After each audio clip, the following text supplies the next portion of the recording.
તો લાયકાત વિશે થોડીક વાત કરવી. લીધેલા રૂપિયા પાછા વાળવાની તમારી લાયકાત જ નથી.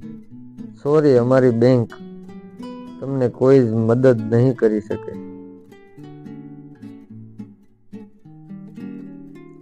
એવું કહીને અવનીએ ફાઇલ સરકાવી દીધી અને તે સાથે જ નરેન્દ્ર શેઠ અને તેમના પુત્ર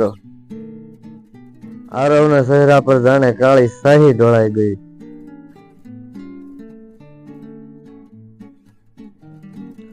નરેન્દ્ર શેઠના કાનમાં 6 વર્ષ પહેલા પોતાના દ્વારા બોલાયેલ સંવાદ ગુંજી ઉઠ્યો. તમારી તો કોઈ લાયકાત જ નથી અમારા જેવા ધનપતિઓ સાથે ઊભા રહેવાની. આ તો તમારી દીકરી આરવને ગમી હતી એટલે, પરંતુ હવે આ સંબંધ સમાપ્ત કહીને અવનીના પિતાનો હાથ તરછોડીને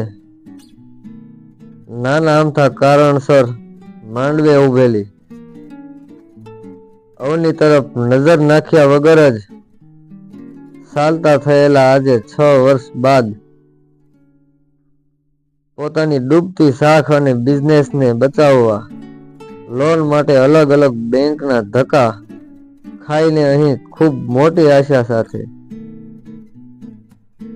આવ્યા હતા, પણ બેંકના ચેરમેનની ખુરશી પર અવનીને જોઈને તેમના હોશ ઉડી ગયા.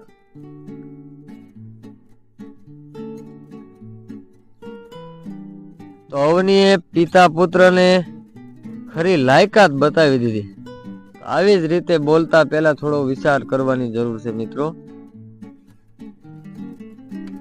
કારણ કે સમય બધાયનો આવતો જ હોય છે અને સમય સમયનું કામ કરે છે.